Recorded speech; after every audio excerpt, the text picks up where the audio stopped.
Hello, my name is Jacob Toddson, and welcome back to the Wisdom of Odin. Today, I want to talk about the sun, particularly when it comes to sun gods, sun worship, and what that looks like for us today. Now, despite us talking about the sun, I actually don't know where it is. It's somewhere up there behind this cloud. But behind me here is a place of sun worship. Behind me here is the Ohio Sunhenge, which I've filmed a few videos at over the years and had a few solar celebrations myself. And since we have a lot to talk about today when it comes to the ancient past and moving into the modern era, I really want to go ahead and start this conversation talking about the far, far past of what we know. Naturally, we don't have written source material when it comes to the ancient past being 2,000 to 3,000, 4,000, 5,000 years ago, but what we do have is standing structures that are very clearly aligned with the summer and the winter solstices, as well as the equinoxes. They were recognizing the sun had an extreme high and then an extreme low. That when the sun was at its highest, we had really warm and beautiful months with growing. And then when it was at its lowest, we descended into a dark time and we had cold and we weren't able to grow things. So they would have recognized the sun as life giver, but also as something that left and came back. And we have this cycle, which is what we see within the symbol of the solar wheel.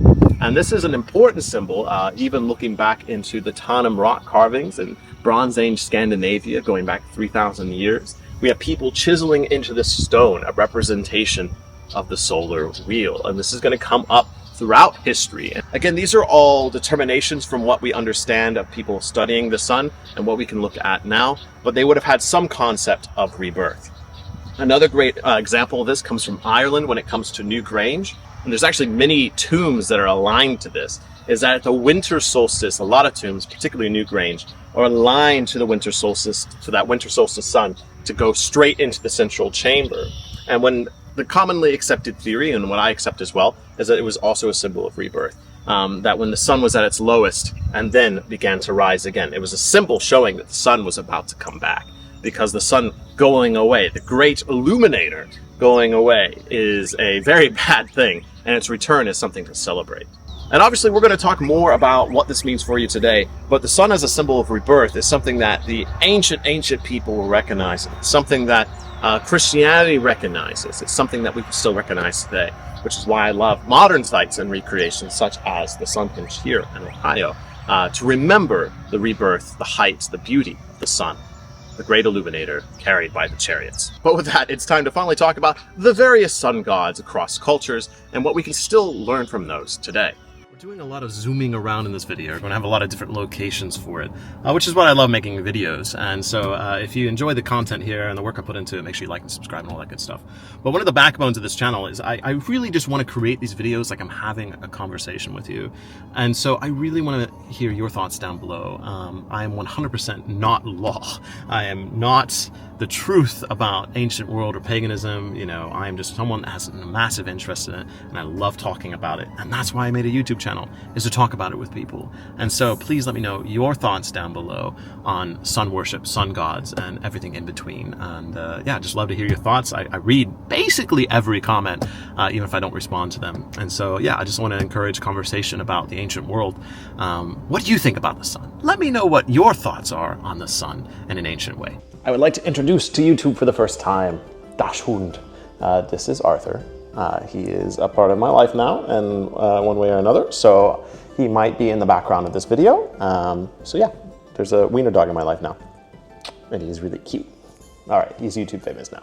I'm about to give you like a really long list of sun gods here with varying attributes. And for me, what I do is I boil them down and I look at the commonalities of their stories and the main traits to kind of give to you here as an answer of what the sun gods were kind of about. But something I want to know your opinion on is we have Ra, we have Sol, we have Suna and all this. And what I want to know is, do you think they are individual gods in that kind of sense? Like they all have their own kind of thing, their own realm. If you were to like worship them today, would you be worshiping 100 different sun gods? Or is there really just one sun god with 100 different names, if that makes sense? So 100 individual gods or 100 different names for the same thing. So if someone is over here worshiping Suna and someone is over here worshiping Ra, are they actually worshiping different things? Let me know down below. It's more of a debate without a solid answer, but for the sake of this video, what I'm going to do is I'm going to show you this beautiful shot of the ocean, and then I'm just going to kind of list out the various sun gods, at least some of the main ones, and then we're going to go through some of their traits and mostly what we can pull out of them. And so starting right away, we'll start with the easiest one. This is the one most people probably know. It's the one that's taught in schools, is we have Ra from Egypt. Ra is the supreme god, which is something we're going to see a lot of commonalities for, and there's lots of stories around the life and death and the rise and the fall into the darkness and into the underworld. And so that's going to be something we see a lot of these here. The next one here I wanted to talk about is a Mesopotamian sun god. The two I've been able to pull up here, and I should also say I might not pronounce these correctly, but we have Shemesh, and then we have Utu. And both of these were illuminating gods of truth and justice. And so I thought that was interesting. And then we have German and Roman. And the reason I want to talk about them at the same time, because they have the same name. And when it comes to the German, and particularly when in the Scandinavian, we don't have a lot of written source material about the sun goddess. And so I find it interesting that we label the German sun goddess as Sol when the Roman sun goddess is Sol as well. It's just the name of the sun. And so I would guess that the reason we think that the German sun goddess's name is Sol is because the only ones writing about them were the Romans. And so I suspect the Germanic sun goddess at that time had a different name than Sol. But that is what we are left with when it comes to the written source material. There is also Suna as well when it comes to the Scandinavian, but again, very limited source material. We also have Helios within the Greek tradition, and then there is also a connection between Balder and Apollo when it comes to the different gods of this time. So we're already starting to see the commonalities here between the sun gods. Now, when it comes to the origins of these things, this is when we got to talk about the Hindu and the Indo-European migrations, and we can clearly see a lot of influence from this here when it comes to the Hindu god of Surya. Once again, sorry for pronunciation here, but the Hindu god Surya is the god of the sun and is the god that dispels darkness and disease, so there's a healing aspect. But the most interesting thing for me is the fact that it's pulled by a chariot. And so this being one of the oldest gods on this list pulled by a chariot, we can clearly see a connection between the Indo-European migrations and the goddesses and gods that they followed. Now, I do also want to kind of give a couple of examples from North and South America, Central America. So when it comes to North America, this is something I know a little bit more about, and this is the Hopi sun god. There's many different sun gods in Native American traditions, as there's many different tribes, but you have the Hopi sun god, which is Tewa. Tewa is the creator god, and so is where the main chief god of the Hopi people, and the Hopi people being mainly from the very sunny places in North America. So this makes a lot of sense. The Inca sun god's name is Inti. Inti just seems to be also the supreme god. So again, we're detecting a theme here. The point of this section was not to give you like a deep dive on all these gods. It was just to show you the commonalities that exist. One I forgot to actually mention here, Irish god, and that's because I've been having trouble finding which one is which, and that's because the Irish mythologies are very scattered and kind of hard to interpret sometimes. But the one that pops up if you Google search it is Lu, which doesn't actually make sense to me. He's kind of labeled the sun god, but from what I understand, the sun god would actually be Belenus, because that is the origin of Beltane, and Beltane is the celebration of the return of the sun, the return of fire. And so I would suspect that this is because the Celtic information we have comes from so many different cultures. We often refer to it as the Irish, but there's many different cultures involved here. And then there's also an age difference here, that Belenus may be a much older god, and that Lu was worshipped more in the modern era. So these gods also shift and change as well. We see this throughout mythology as they kind of interchange and become different gods, which makes it very hard to follow. But obviously, as we can see here, you're probably seeing my personal theory is I believe that there is 100 different names for the sun god. Ultimately, I think we're all worshiping the same thing. We're just doing it through different cultural lenses. But I think there is kind of like a linchpin here. There's a really great god that we haven't mentioned yet, and I think it kind of shows what happened to sun worship, which is kind of like the next segment here. is sun worship, I believe personally, moved into Christianity mainly, however, into other monotheistic beliefs as well. And this is all from Sol Invictus. So at the time of the fall of Rome and the conversion of Rome from a pagan belief system, a polytheistic belief system, into a Christian belief system, there was a cult of Sol Invictus, primarily followed by the elite of Rome. There wasn't, as far as we could tell, a lot of people worshiping Sol Invictus, the unconquerable sun, at the lower level, at like the normal everyday people. It was mostly for the elite. So Sol Invictus being the god of the elite, when Christianity came in, it did start as a religion for the lower class, but by the time it made it to the aristocracy, the rich, they started converting it into what we know the church as today, with the Roman Catholic Church, and then eventually the Protestantism and all that. And the proof in this is within Sol Invictus's birthday being December 25th. And Jesus' birthday being decided to also be December 25th. And then you look at an image of Sol Invictus and it looks awfully similar to Jesus with a halo. And so there's a lot of connections here between the cult of Sol Invictus in the later half of the Roman era and then the conversion into Christianity. But I think a root of a lot of Christianity is sun worship. And I'm not saying that's a bad thing. Because I think at the end of the day, we're all just sun worshipers. We have to worship the sun because without it, we would all be dead. And so if there's anything that's a god, it's definitely the sun. Now with that talk of sun worship out of the way, we need to have a conversation at the beach about the sponsor of this video, 4 Visions. A little later in this video, we're going to be talking about sun worship and what that could look like for you today. And as part of that, I am partnering with 4 Visions for this video, which is kind of a rare thing. I've only had one sponsor for this channel this entire time I've been making videos for the last 6 years, and it's been 4 Visions. Last year, I talked to Mariah Ganessa on my podcast. If you're interested in checking that out, she's the founder of 4 Visions. And after sitting down and talking with her, I was even more convinced that this is a company that I could see myself working with in the future. And so today, we're continuing that. And so this video is sponsored by 4 Visions and their products. And the theme of today is going to be cleansing. And so they've sent me Amazonian white copal, which is an alternative form of smoke cleansing. This is also one of the vessels that they have as well. And so for something like the beaches is really nice because you just put a little sand in this and put a little charcoal puck in there. And then you put the white copal, and I really like the smell of it. It's lighter than say like a sage or a more smoky one. And so this one is really beautiful for cleansing. Now something that is also really beautiful for cleansing, but maybe something you don't want to do at a beach, is something like hape. But even with talking with them, hape and ayahuasca, yahe, these are things that a lot of people know about. But the beauty of 4 Visions is they have a lot of products that you probably would have never heard of, such as chuchuhuasi, which can be made into a tea, which can have a lot of health benefits as well.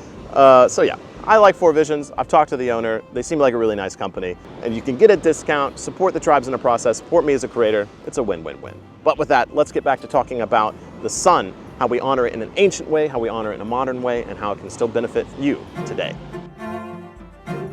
I very commonly accept that we are on a round planet floating through the universe.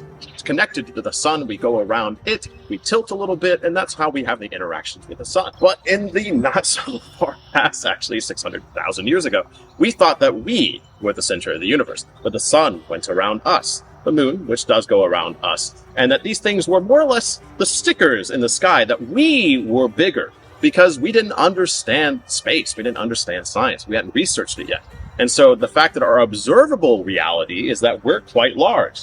The sun is only that big, it hangs out up here. The moon's only that big, it hangs up there too. And so we are clearly bigger than those things. But the thing I actually really like is that as we discovered more about science and the universe, is that we realized that we're quite small.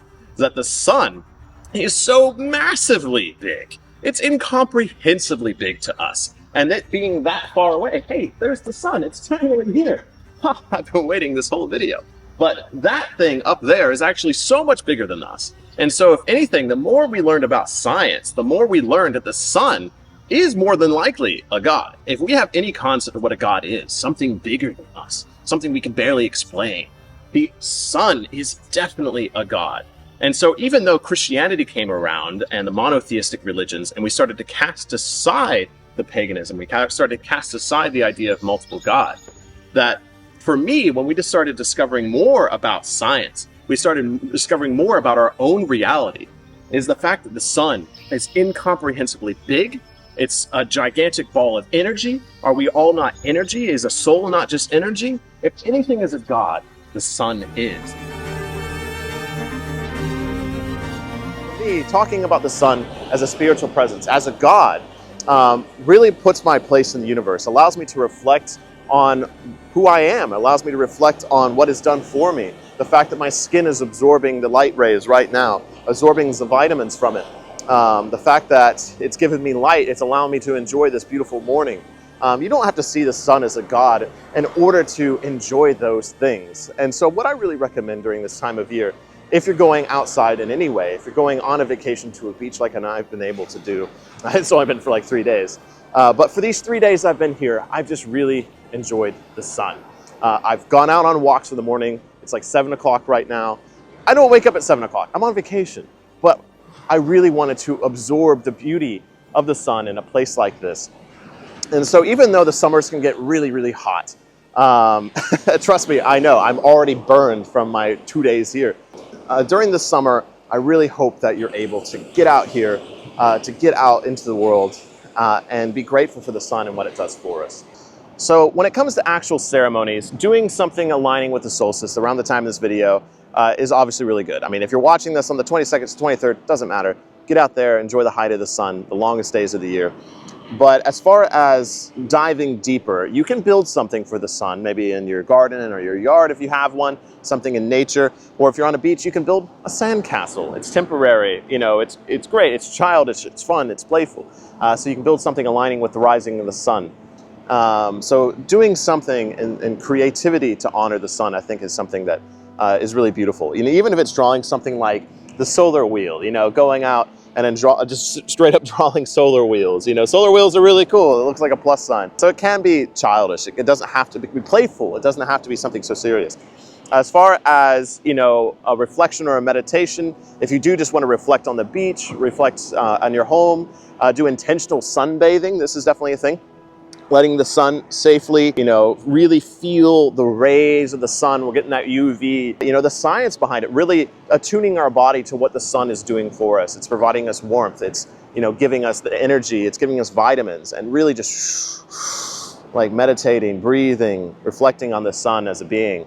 I think that could be really important as well. Or if you wanted to do yoga, I think that could also be really beneficial, is coming out to a place like this and doing sun salutations, or, you know, doing your downward dogs, doing anything that's kind of upward movement, I think would be really good for sun worship. And then, just as we discussed, I mean, we already had the sponsorship section, but when it comes to like Four Visions and their products and doing like plant dietas and, you know, reflecting on the magic of plants, or doing cleansing ceremonies with Kapal, like, I wouldn't be a sponsor of Four Visions if I didn't believe in their products. So even if they didn't message me and we didn't have this amazing contact and talking about this project and doing this sponsorship deal, I would still use their products. But truly, getting out and doing some kind of ceremony, especially cleansing, I think would be really good. Even if you don't get them for Four Visions, just cleansing in general, using some kind of smudging, using some kind of water cleansing, sun cleansing, smoke cleansing, sauna, cold plunge, any of these things. Cleansing and purifying yourself at the height of the sun's power will only lend to anything that you're doing. Hey, we're back at the Sun Hinge. Something I wanted to talk about as well when it comes to worship today is the sun hinge itself. I've come here many times to honor the sun, the equinoxes, the solstices, and this rock right here has been the altar for that several times. There's actually still wax, I think, from our previous ceremony here, some iron oxide, some coloring on here. And we're not the only group to have used the sun hinge here for solar worship. I've probably been here at least 5 or 6 times to honor the sun. And so that's another element. Even though we know our place in the universe a little bit more now, maybe we've moved a little bit further away from a concept of God as a bearded thing in the sky. But I still think that honoring the sun, going to a place like Stonehenge, going to a place like the Sun Hinge here in Ohio, going to Serpent Mounds in Ohio as well, going to any number of places aligned with the solar solstice, or creating your own.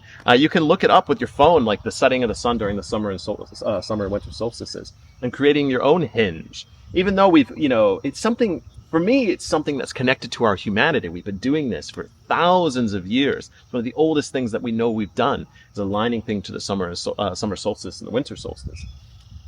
And so I think a really powerful way to connect to your ancestors and also the sun at the same time is to honor it in an ancient way at a place like Stonehenge, the Sunhenge, or building your own.